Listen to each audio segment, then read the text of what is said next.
This is the Rational Reminder Podcast, a weekly reality check on sensible investing and financial decision-making from two Canadians. We are hosted by me, Benjamin Felix, Portfolio Manager at PWL Capital, and Mark McGrath, Associate Portfolio Manager at PWL Capital. Welcome to episode 316.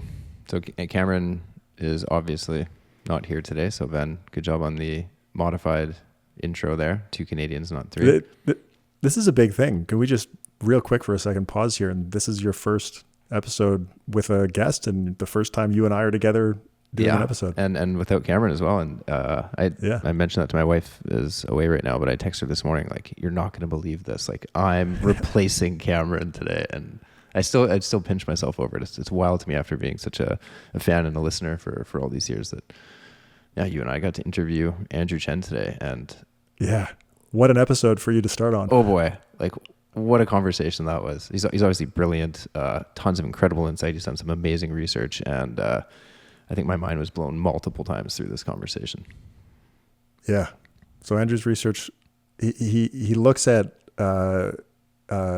meta research. So looking at meta studies, large scale replications, large scale statistical inference, meta science being the broad term of all of that. But he's doing this on cross-sectional asset pricing literature. Yeah. So, factor investing is based on that. And so he's looked at this from a whole bunch of different angles. He's looked at replication. He's looked at out of sample performance.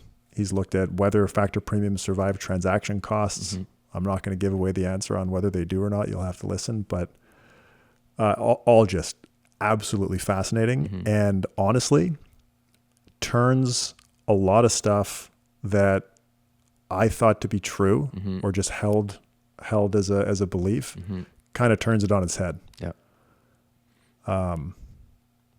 Which is, I think he kind of says that for a very long time, cross-sectional asset pricing research was kind of not going in a great direction. Yep. And it's improved more recently. We talked about that, I think, near the end of the conversation. Mm-hmm. But yeah, some pretty serious stuff. Any other thoughts before I talk a little bit more about who Andrew is?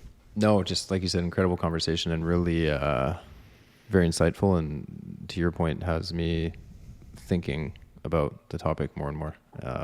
It really, so yeah. What I do with the information that I learned in this episode remains to be seen. But as you said, I won't spoil it for the listeners. They'll have to listen to the rest of it. Yeah. Okay, so Andrew has been an economist at the Federal Reserve Board since 2014. He's got a PhD in finance from Ohio State University and an MBA from Georgetown. He was previously a research fellow at the National Institutes of Health, which is interesting. His primary research interest, as I mentioned a minute ago, is in financial economics specifically, is in understanding whether finance research is going in the right direction using tools from meta science. So that's like most of his papers are around that. His research has been published in Management Science, the Journal of Financial Economics, Critical Finance Review, the Journal of Finance, the Journal of Financial and Quantitative Analysis, the Review of Asset Pricing Studies, and the Review of Financial Studies. And for anyone unfamiliar, those are like the top journals in financial economics. So I think his focus on cross-sectional asset pricing, which again is what the concept of factor investing is really based on, makes him really, really well suited for our podcast. And I thought this was an incredible conversation that will affect the beliefs of everyone listening. Yeah. Okay. It's a great introduction. Let's go to the episode. Andrew Chen, welcome to the Rational Reminder Podcast. It's great to be here. And I just need to put the disclaimer up front that my views are not necessarily those of the Federal Reserve Board or the Federal Reserve System. Perfect. Yeah, understood. Andrew, what is an asset pricing factor and how is it different from a predictor? Okay. So predictor is like how it sounds. It's something that predicts asset returns. Like a very popular one is when you take the book equity of a firm and divide by the market value, you get this variable that predicts returns. Now, there's different ways to measure that predictability. One of them is to construct a factor which is basically a trading strategy on book to market. But there's also lots of other things people mean when they say factor. So I prefer the word predictor and try to use it as much as possible, but the language has just gotten all squished. People say predictor, factor, and anomaly and just squish it all together. Try to stay predictor, but it's okay if we deviate a bit. Okay, makes sense. What are the plausible explanations for why cross-sectional predictors exist? There's basically three explanations. The first is that it's due to risk, that the strategy is giving you, or the stock or the strategy is giving you high returns because it's exposing you to something that you should fear and it's rewarding you for that exposure. Another one is, of course, mispricing, just that the price isn't right. It's going to move up in the future or it's going to move down in the future. And the third one is that the statistics got wrong somehow. There's always some uncertainty in the stock market. You can't know for sure what the return is going to be, and there could be something wrong with the statistics. Interesting. So we've heard about the predictor zoo or the factor zoo with over 400 predictors. How many predictors are there really? If you're talking about predictors that are clearly documented in the academic literature, I would say there's roughly 200. I say roughly because it's not always very clear if one predictor is different than another predictor. Also, it's possible to say if you really have the whole literature captured. People have this idea of 450 anomalies out there from a paper, which I think has some issues. They're pretty creative with their language, as you can see. I try to be strict about my language. I also can make mistakes too. But in this very, very famous paper, they take 150 predictors and they create 450 anomalies from them by tweaking them certain ways. Well, why was it important for you to create an open source data set of cross-sectional asset pricing predictors? So academic finance and I guess science more generally always has this trade-off between open collaboration, like standing on the shoulders of giants, and closed competition, right? If you don't have any competition, you might not really get those cutting edge insights. And I think when we started on this project, academic finance was very much closed competition. It's kind of like the business school culture, right? To compete. But then we got to the state where we're publishing these papers with these machine learning algorithms they're really complicated, fitted to dozens and dozens of predictors. And it seemed like it was impossible to openly collaborate at that point. So I thought it was very important. And you can see in the AI space how that's has become so critical to progress. Another aspect of this was that, as I was hinting at the time, there were some papers that were, I think, not very high quality, that were misleading people into thinking that there's some kind of replication crisis, and we wanted to put out a paper to really counter this narrative. Can you maybe just talk a little bit more about the open source asset pricing project? Sure. So what we did there is we took 150 papers on cross-sectional asset pricing, and we found any kind of result about predictability in the paper. So that, just to be clear, it's about predictability. What is a factor? I don't know. Everyone disagrees, but you can see it's predictor, right? There's a regression that shows predictability, and we tried to replicate every single one of those predictors. And then not only that, we posted all the code online and the data online, and we update this every year.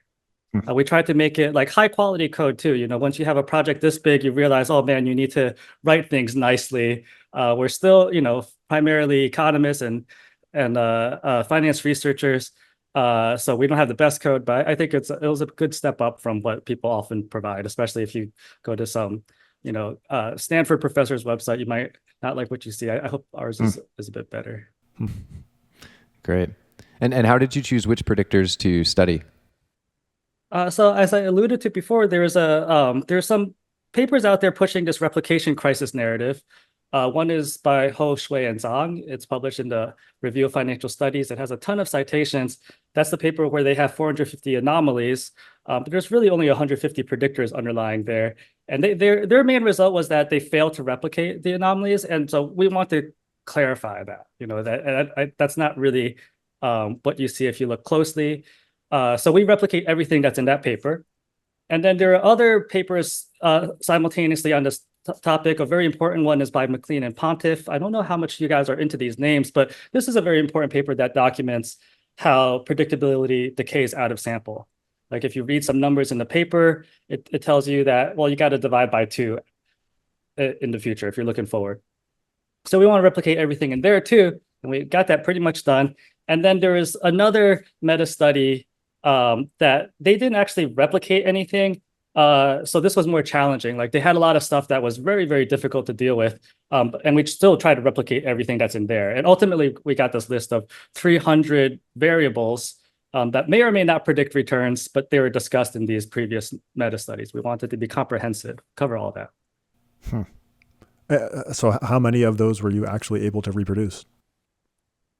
Let me back up a bit and say that of those 300 variables, only 200 actually were shown to predict returns in the original papers. That was kind of a major comment that we wanted to make, that some of these influential papers, they never really look to see whether there's anything to replicate in the first place. So that's something to document, and that's something I think we document clearly as part of the open source project. We have these spreadsheets where we actually write down the page that you should look at for predictability, and if there's no predictability, we just say there's nothing in there. And then of those 300, about 200 variables actually were shown to predict returns, and we replicated. Replication is a bit subjective, it's not clear if you get the number 7 and the original number was 8, is that good or not? But our judgment was that we replicated everything but 3. There were 3 failures that were pretty unsatisfactory. 3 out of 200. Yep. So wow, 1 point, so just like a roughly 1 to 2% failure rate. Wow. That's wild. Why do you think, you mentioned the other paper that showed maybe replication was not so great. Why were your results different from that? So if I'm frank about it, it's because they were very loose with their language. And it is pretty surprising because this is a really influential paper. It's still highly cited all the time in this top journal. But really, they never define what an anomaly is, and they never define they define what a failed replication is, but how do I put this? It's not a good definition because they don't define an anomaly. Okay, it's helpful to describe an example. So one of the papers in our data set, both of us share this paper. It's by Daichev in the late 1990s, and he talks about bankruptcy risk, or try to be more precise, the probability of bankruptcy. You have these variables from the accounting literature that predict bankruptcy, and he wants to know, do you get a reward for bearing this bankruptcy risk? So do stocks that have high bankruptcy probability, do they have high returns in the future? And he finds that the answer is no. They actually tend to have low returns. Okay, so the relationship is the opposite of what you would expect in an efficient market. You're not going to be compensated for that. But he doesn't find that this relationship is statistically significant. It depends on the test. Some of the tests show significance, some of them don't. But the relationship goes the wrong way. So that's a very interesting result. It's, I think, worth, you definitely want to know about this. But when you replicate it, you need to be careful, right? If you find no insignificant result, that's actually a successful replication. Right? He finds that there's no relationship. There should be a relationship between higher bankruptcy probability should be higher return. Finds actually a negative relationship. It's not statistically significant, but if you get that direction right, that's a successful replication. And in the Hoshui Zhang paper, they don't care about that. They call it a failed replication. And to make it more interesting, they make I think 3 or 4 versions of this bankruptcy variable, and then they get 4 failed replications. Although they should all be called 4 successful replications if you did this carefully. Okay, very, very interesting. Very interesting. How do anomaly returns change post-publication in your data? So I want to be a bit more precise about that, because so instead of post-publication returns, let's talk about out-of-sample returns. It takes a long time to publish a paper. And so usually if someone is studying, if you find a paper published in 93, the sample probably ends in 89. Okay, so So if the sample ends in 89 in the paper, from 1990 to present, the returns decline by about 50%. 50%, as in if you had like 10% per year in sample before 1989, from 1990 to present, you'll have a return of about 5%. Wow. But there's a big nuance there, which is that in the first few years out of sample, from like 1990 to 1993, the decay will only be about 25%. Okay. So you find, you replicate a lot of these things. You find the premiums decline but don't go away. What would you say are the implications of this research for the, so-called replication crisis that people have talked about in cross-sectional asset pricing? Okay, so I guess the replication crisis is interpreted in like a big way. You could mean replication crisis in that you just can't write the code to reproduce the numbers in the original papers. That's clearly like out. Like that's just false. I think it's become well accepted about that for at least the equities literature. But then you could also think about replication crisis more broadly. Like, and this, I'm not a favor of how this is being. I'm not a fan of how this is being used, but people also interpret this as like external validity is wrapped up in replication crisis, and that, I mean, it makes sense, right? But when you're talking about stock markets, you have to be a bit more careful, right? If a predictor is based off mispricing, and the markets are reasonably efficient, which we hope that they are, that you would expect that the predictability to decay out of sample. What you're really afraid of, I think, is something we might get into this a bit later, but something called like a false discovery or like a statistical figment, where the numbers in the papers, they look good, but because of these statistical problems like p-hacking, like multiple testing problems, perhaps these are just statistical figments. And if that was the case, then you would expect the returns to vanish immediately out of sample. It shouldn't take like 5 years. Right after 1990, you should see the returns go to zero. Right. But that's not what we see. We see them to kind of gradually, in a sense, go to decay to 50%. So yeah, that tells you that that's also a relatively minor problem. And I should say, I need to credit McLean and Pontiff for that result. And academics care a lot about that, and they're the ones who really discovered that. We replicate it, which I think is pretty cool. It's like, they're a meta study that replicates many papers, and we're a replication of their replications, and you can still see this result. It's perhaps one of the most solid results in empirical asset pricing. Wow. Sorry, can you just elaborate a little bit on that term, false discovery? Sure. So it's a term from the statistics literature. In statistics, a discovery is something that's statistically significant using some test. But then even though something's statistically significant, it could still represent like no effect at all. They call that null in statistics.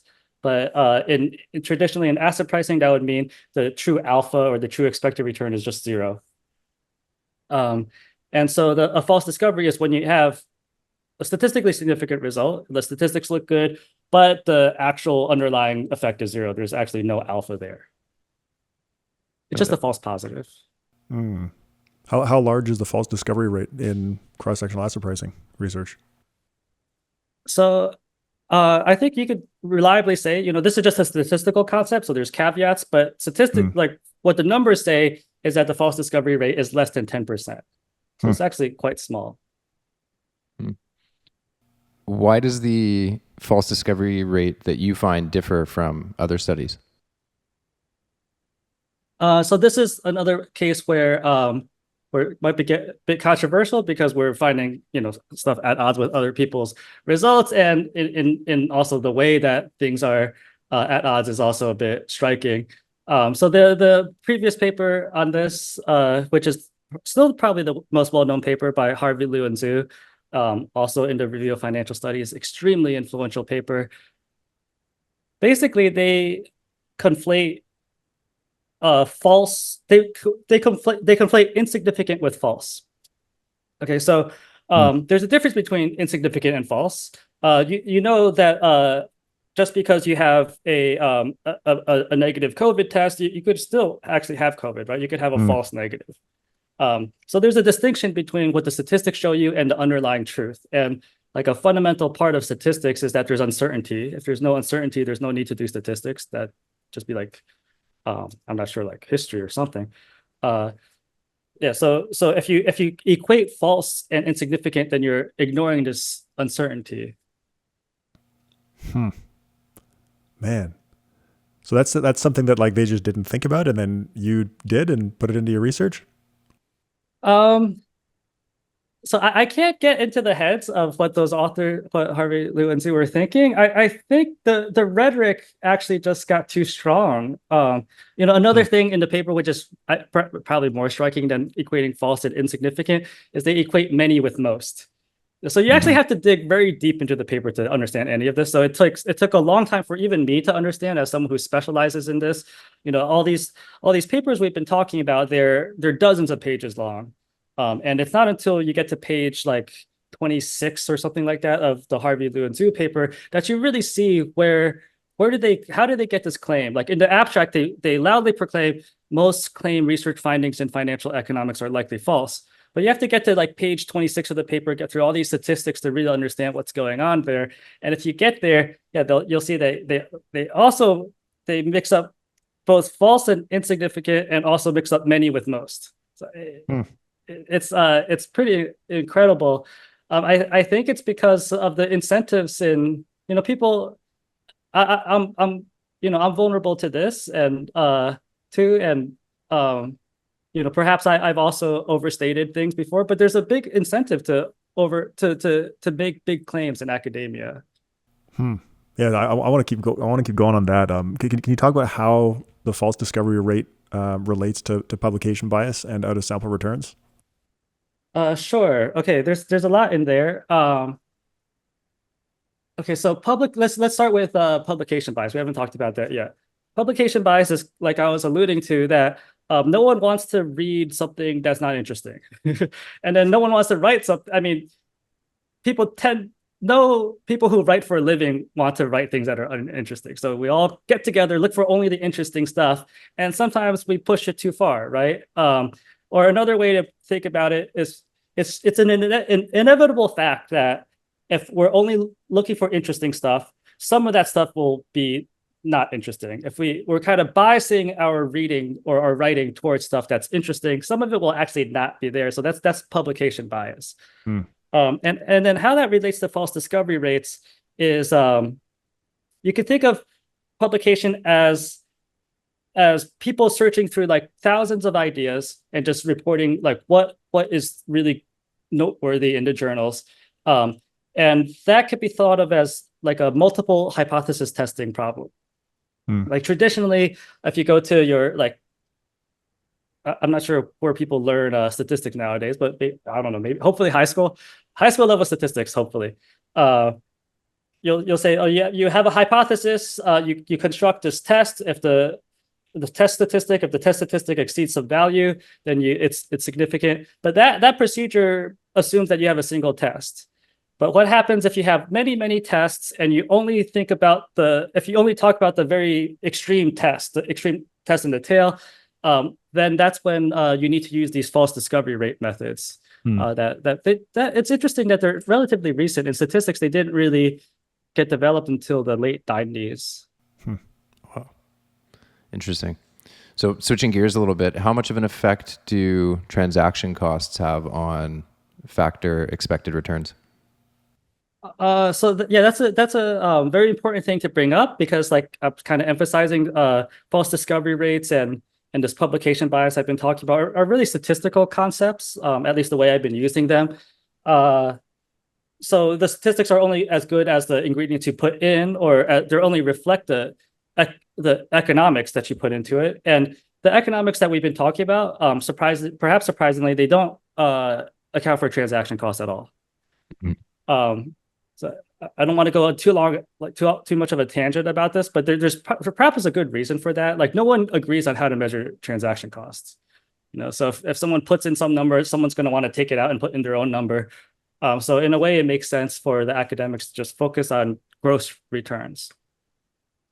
But if you try to measure transaction costs in like a very basic way, have a paper with Mish Velikov where we find that they eat up about 25%, 30% of the trading strategies returns in the original samples.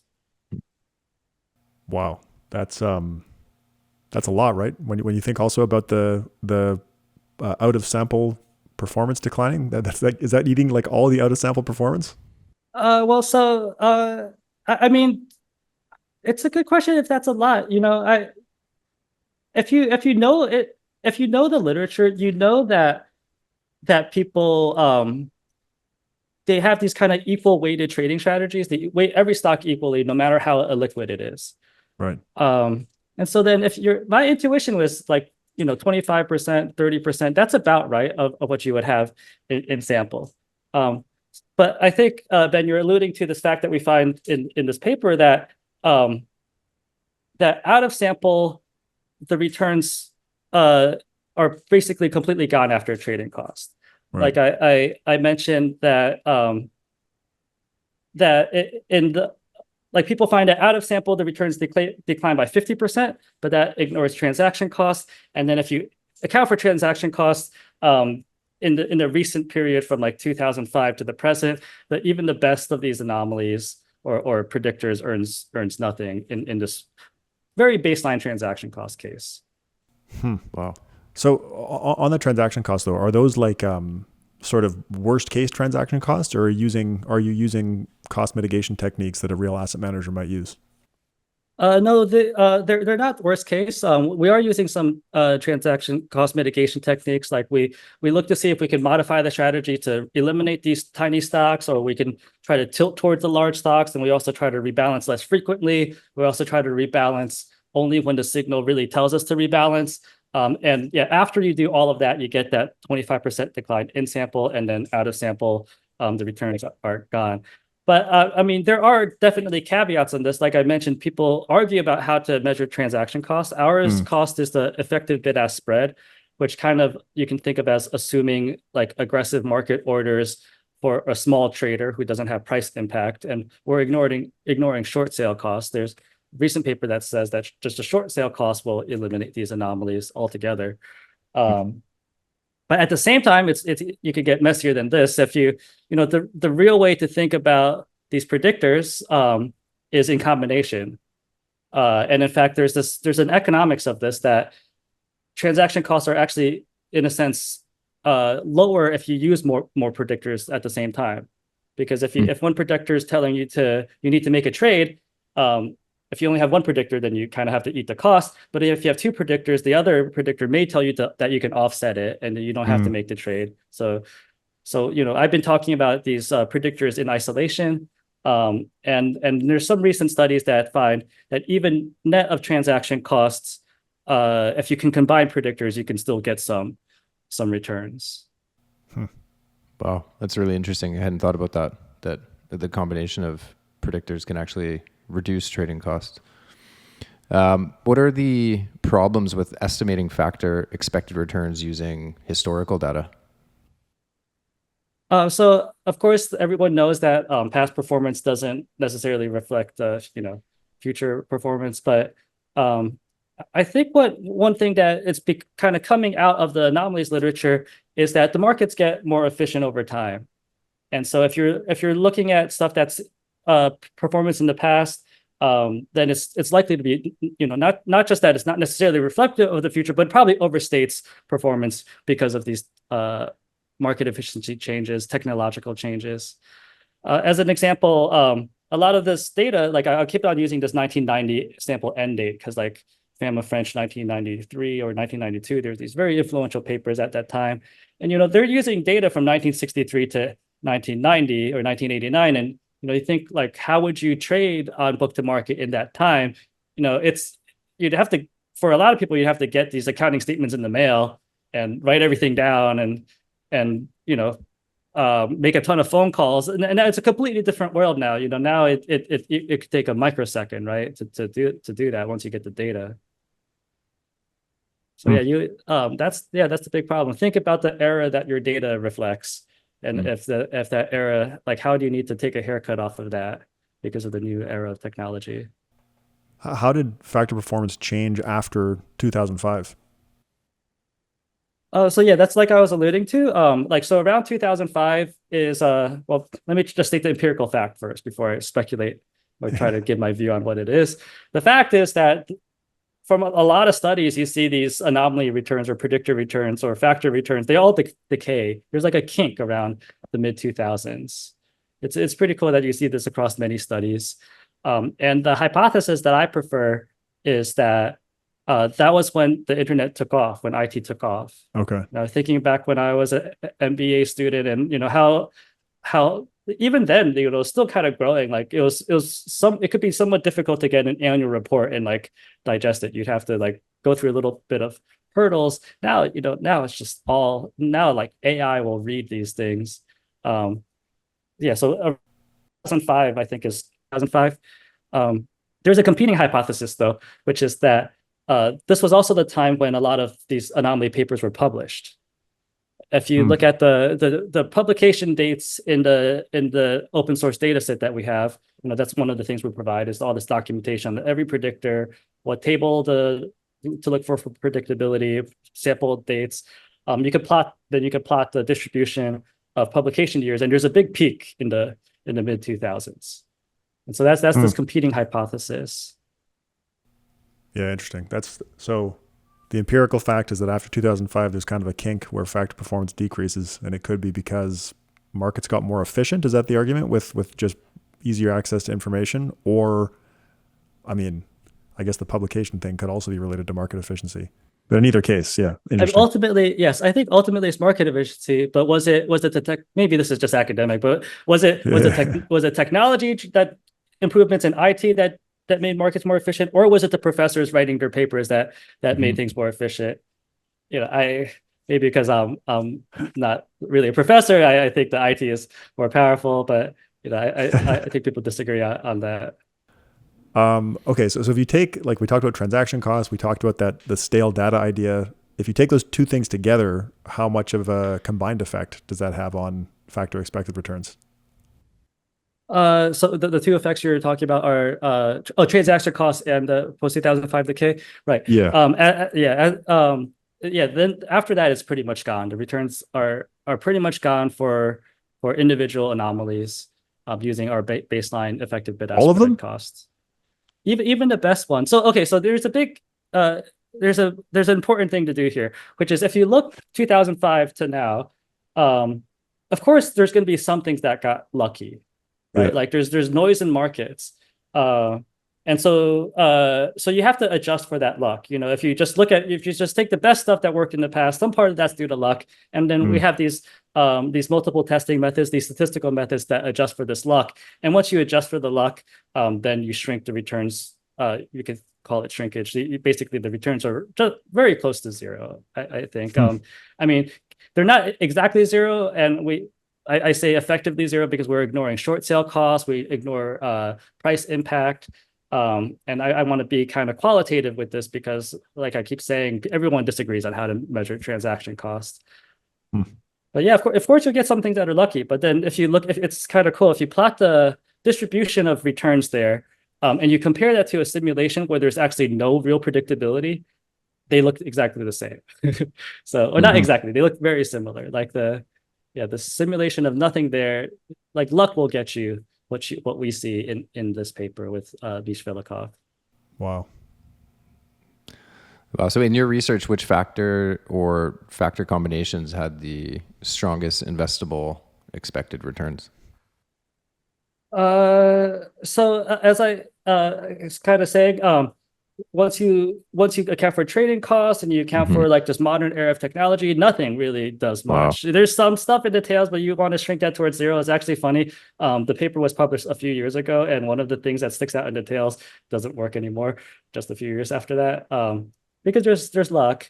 If you talk about factor combinations, our paper doesn't really study this that in detail. We have a bit about that in the paper, but there are other papers on this, and so if you take a look at them, they actually disagree on what is the most important stuff.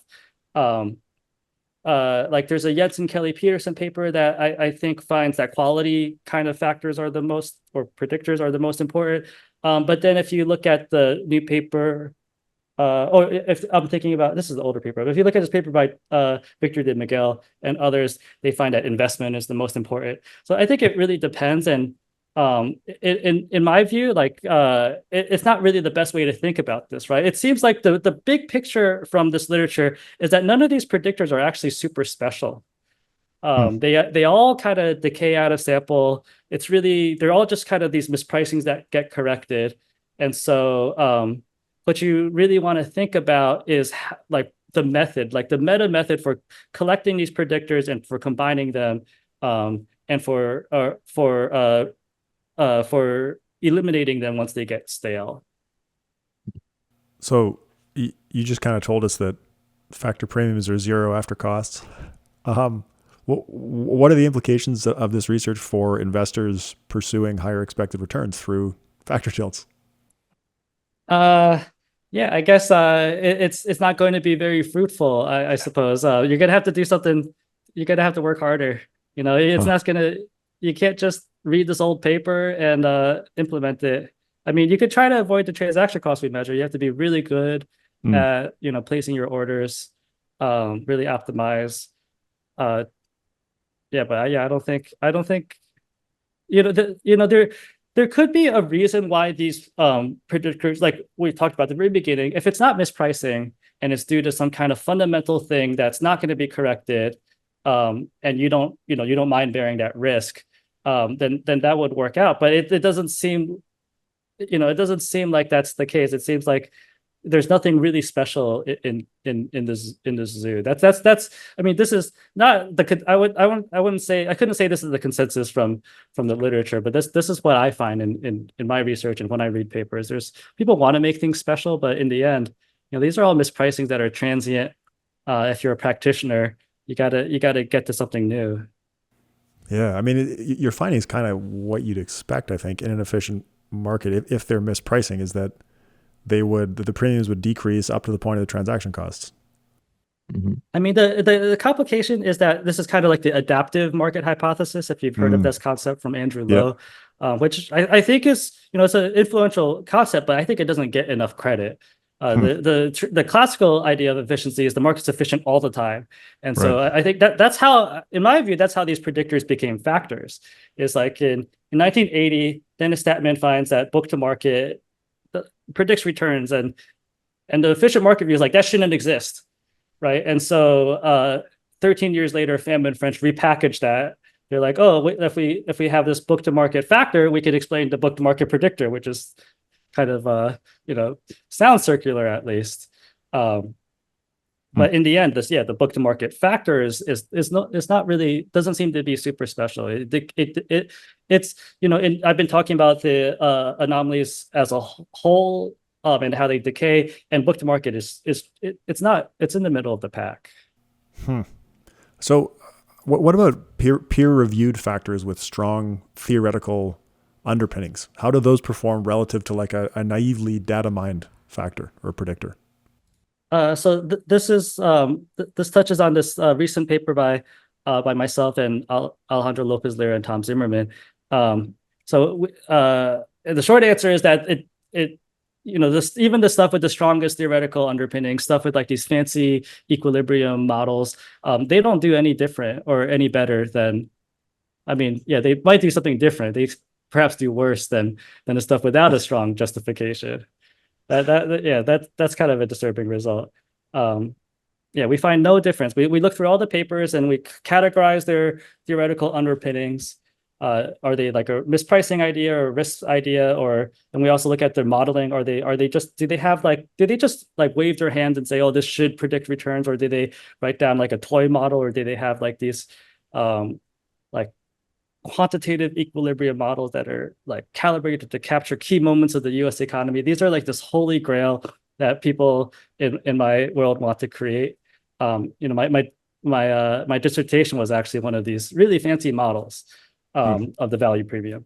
And it doesn't matter. It doesn't, I mean, if anything, this risk-based, like the fancier the more stronger the theoretical underpinning, it seems like the worse out of sample performance.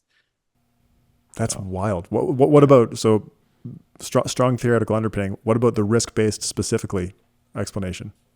Yeah, so you would think that the risk-based explanations are kind of the strongest underpinning, at least in one sense. And yeah, they actually tend to underperform mispricing-based predictors. When we're talking about risk-based based off of what the words in the paper, not that's kind of an innovation there. Like usually people use factor models to measure risk, but we're just like, let's see what the peer review process says. This.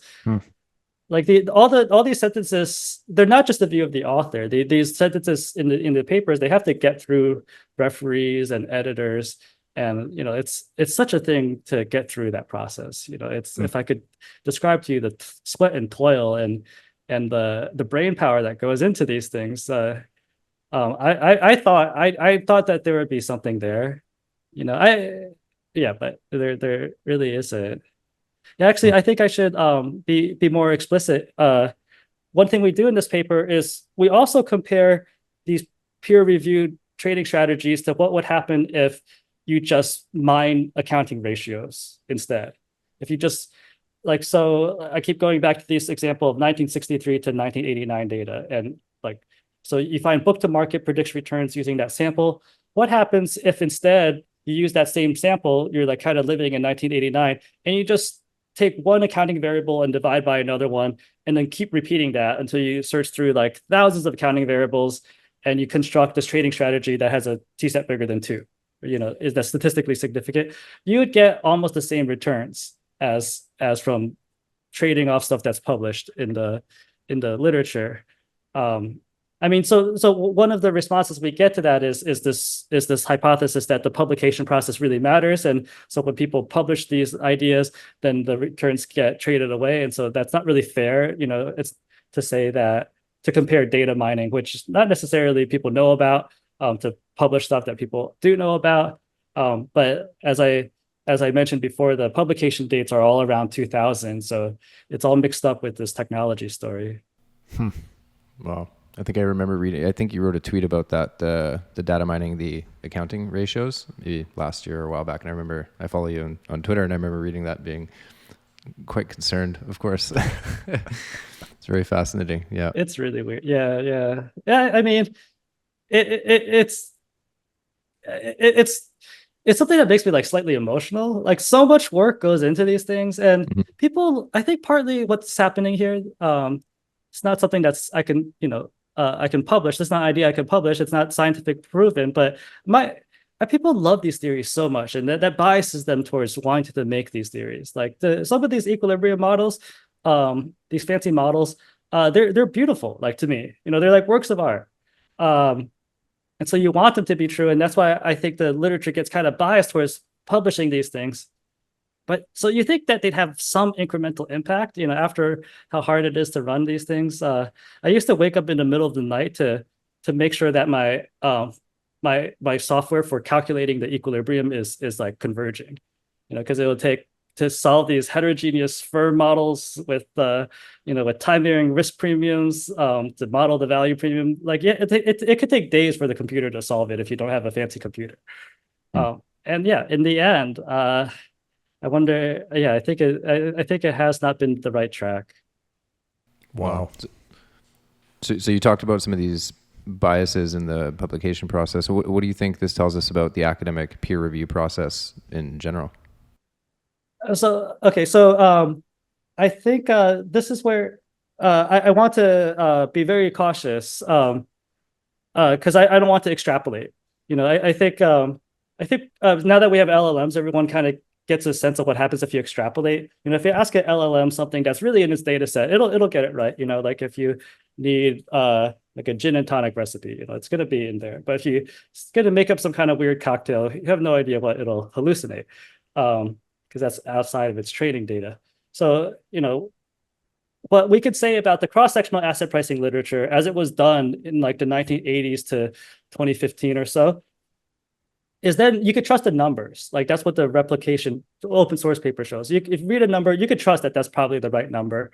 But the text, whether the text actually adds any information, the text and the supporting evidence, it's unclear. I don't think, in my view, I don't think it really adds anything. As I mentioned, there's this competing hypothesis, but I think at least if you're just digesting this as just purely predictive information, that text doesn't add much.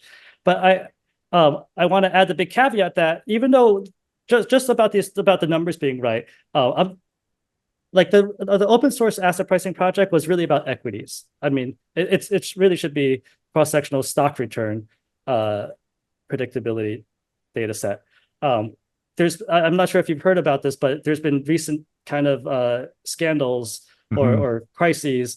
I mean, I think it's legit to say it's a crisis. It was a crisis in corporate bonds, and then now it's kind of emerging in option pricing, where these option return predictability seems to have some. I think the option one is less widespread. I'm not an expert in this, but both of these literatures, which they have messier data, something very different than in stocks. We're blessed with the Center for Research and Security Prices at the University of Chicago. The guys who set those up I forget when they set that up. But those guys really created an amazing data set. And because it's so standardized and so clean, like it's probably hard to pass off just a crap number.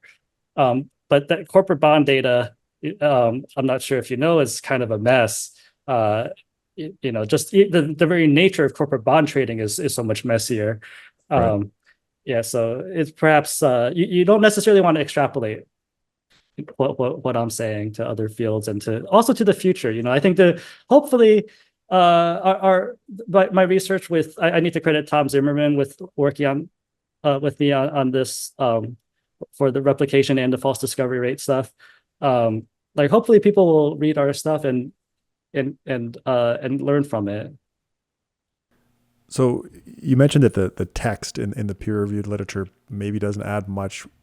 Maybe the flip side of that, what do you think your findings tell us about the usefulness of things like machine learning for asset pricing research? So there's two ways to think about this question. One way is to think about machine learning just as like purely statistical methods for approaching research or for approaching investing. A derogatory way to describe this is data mining, right? Like what is machine learning? You just plow through a ton of data looking for patterns. And that was previously really frowned upon. It was even taboo, I think, to talk about data mining. But I think our research shows that data mining at least was undervalued. Like in the 80s and 90s, 2000s, like one of the striking results from the paper with Alejandro and Tom is that if you could, I'm not sure how feasible this is, but if you could data mine like we did, searching through 29,000 accounting ratios, if you could do this in 1980, you could have uncovered all of these anomalies long before they're published, like even decades before.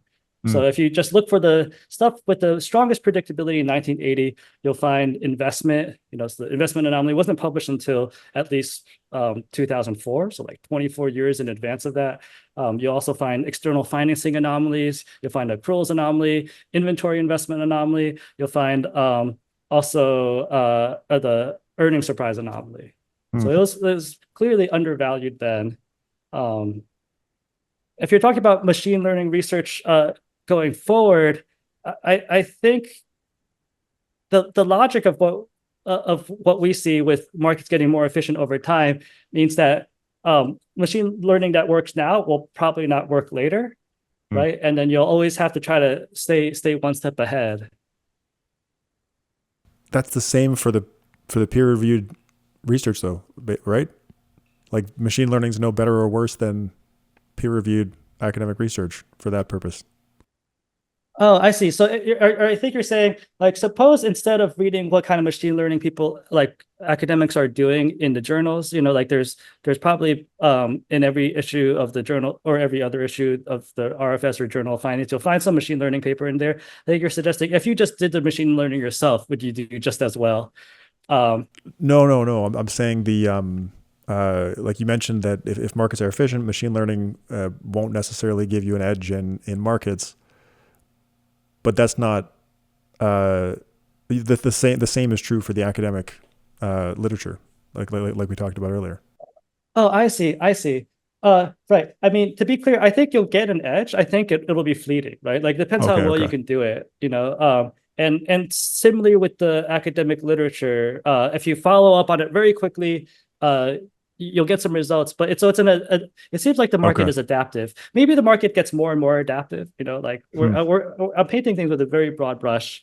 But yes, you gotta, I think the bottom line is you have to act quickly, which is, you know, in retrospect, it seems kind of obvious, right? Like why, I mean, people do talk about these behavioral biases sometimes as being some kind of fundamental part of our personalities, or sometimes people make up, sometimes people come up with these stories about, uh, like how in as a whole we will interact in this way and they'll create this kind of predictability that's just a mispricing. But yeah, it seems like the empirical evidence doesn't support any of that being very permanent Wow. so far. So given everything we've just discussed, what do you think the implications are for people like us, like Ben and I, who use this type of research, this peer-reviewed research for investing in asset allocation decisions? Okay, so with the big caveat that, you know, it's hard, you're kind of asking me to extrapolate. Um, Hmm. and Fair enough. But if I'm gonna extrapolate, I think one of the major lessons are it's probably better to trust the numbers than the text. You know, for the text, if you see some people claim some big thing, you probably want to verify that the numbers actually support that. That's kind of been a theme in my research. Um, uh, the other aspect of that, the other wrinkle in that is the numbers. So this is relates to the corporate bond issues. The numbers for more exotic and more dirty data, the data that's especially data that's examined by fewer people. Like I should Hmm. mention that most of this anomalies that I've been talking about are used by are documented using extremely standardized data sets that everyone has access to.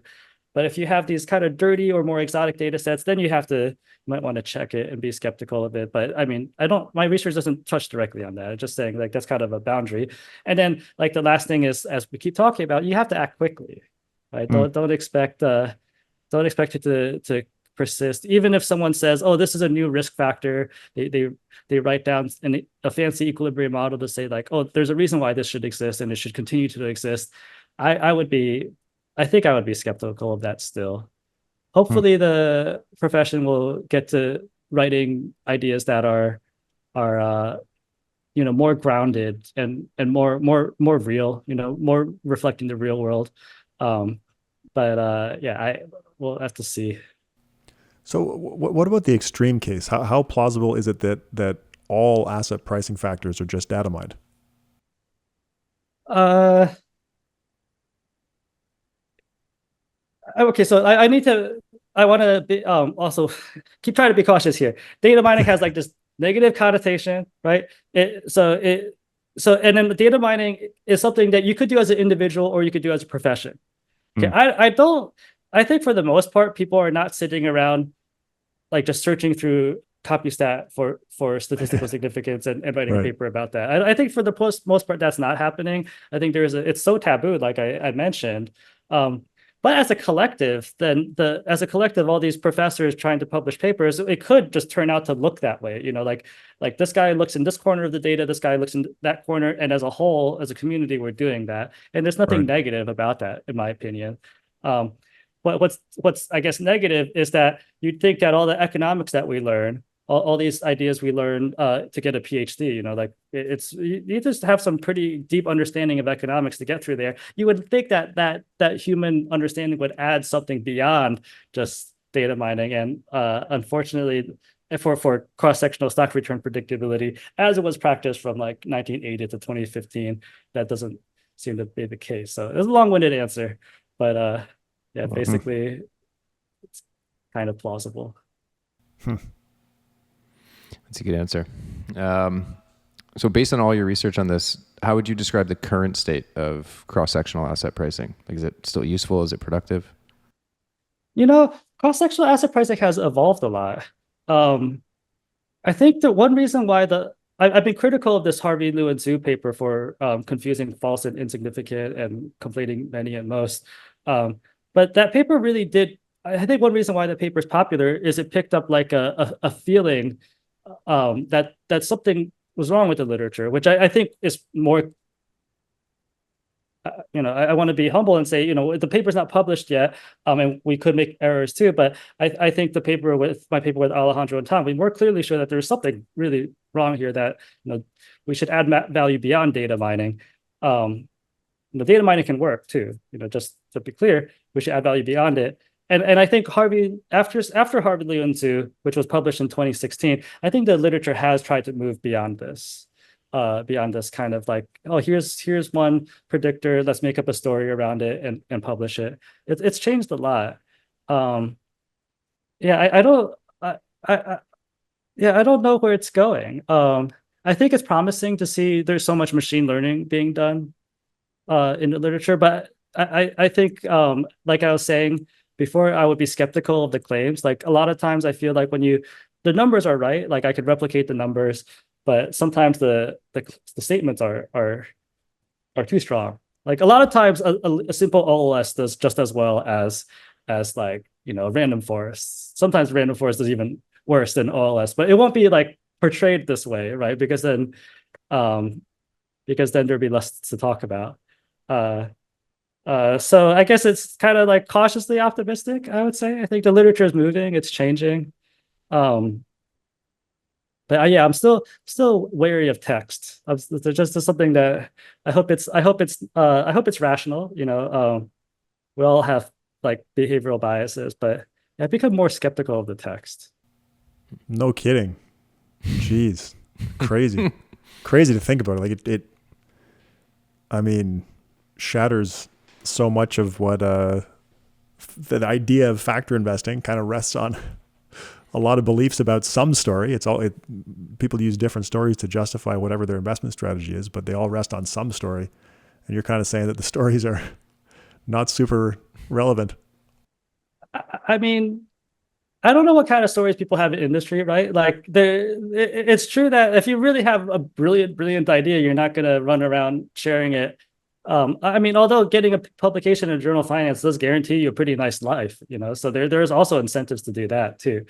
But yeah, I think I still feel uncomfortable agreeing with you on this, but I think this is it's kind of shocking how all that effort was, all these stories.